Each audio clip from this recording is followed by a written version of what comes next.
Finally, we have one of our favorite city building or traffic jam simulations in its new shiny dress. But just like a celebrity on the red carpet, we have a beautiful dress to look at from the front, but the back could use some more clothing. Or, as we call it in software development, optimization. Cities Skylines 2 presents us with updated graphics, an updated simulation of the city, new game mechanics, and plenty of quality of life features.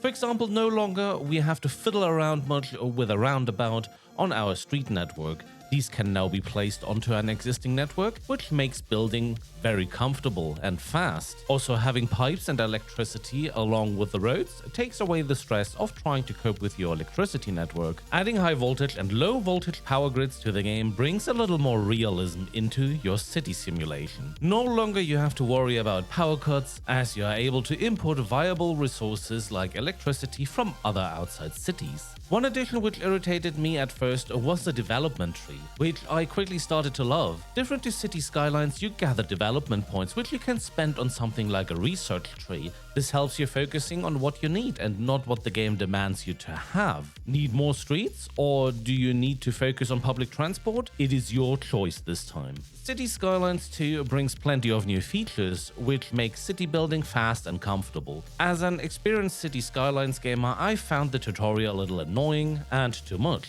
I rather wanted to go by try and error, though for a beginner the tutorial is massive. While the game is fun to play, and I will definitely invest more time into my city as I had a blast playing this, it does not feel complete. This might be due to the fact that already 8 DLCs have been announced, where 3 of them are radio stations and the other 5 are assets such as bridges, ports, San Francisco and beach assets, urban promenades and modern architecture. Of course, with these DLCs in sight, releasing this year and up to Q2 next year, the game feels very stripped down from what we had in the first installment of Cities Skylines. We had tons of DLCs and features in the first game, which are basically now missing, just like with every new installment of The Sims. All of the mentioned is very basic in a normal game right now, and I don't feel like spending $89.99 to buy a complete game with all DLCs. What Colossal Order did here is to strip features out of a finished game to sell them as DLCs, indirectly increasing the price for anyone who wants to have a complete game. I don't know how I feel about this, not good to be honest. If you had hope for multiplayer mode, you will be disappointed. There is sadly none. Where there could be an interesting concept for multiplayer, 2 players could take control of different parts of the city. They plan their budget together and develop their parts independently. Just big city planning like in real life.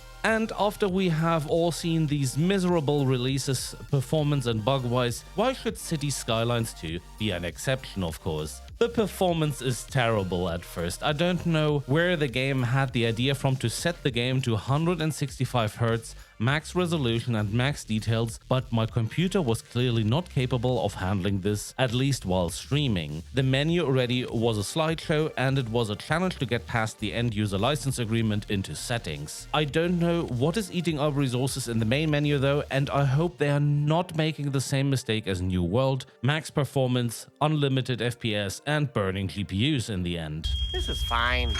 After capping the refresh rate to 60 Hz and setting details to medium and not high, the game was playable for me, with some stuttering during the game every now and then. Clearly, Colossal Order still needs to work on performance, optimization, and maybe even work with hardware manufacturers like AMD, Intel and Nvidia to get driver optimizations. For reference, I'm running 64GB of RAM, a Ryzen 5950X with 16 cores, and a 7900 XTX as GPU. The performance issues do, however, lead to review bombing on Steam right now, and I feel the frustration of the customers. About bugs? Well, there are some bugs. I have found nothing major yet, but honestly I'm not a professional bug tester. Buildings like water pumps have trouble snapping into the pipes beneath the roads, and when I add trees to a street they don't seem to show up. The one thing that puts me off is the assets kind of looking cheap. It might be from the fact that I turned down the game to medium, but it gives me Starfield vibes. Color contrast on the different areas, such as low, mid and high density residential areas, is terrible. Could be better for accessibility.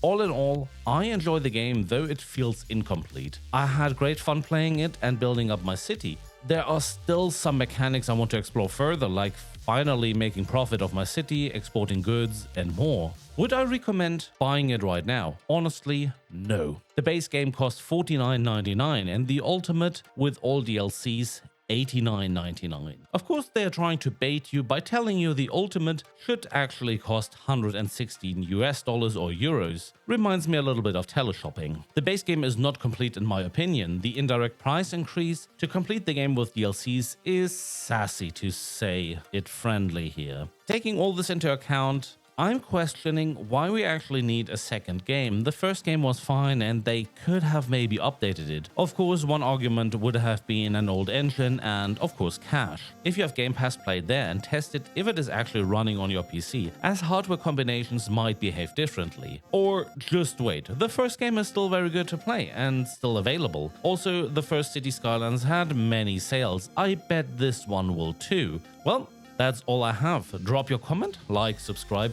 Thank you so much for watching and take care.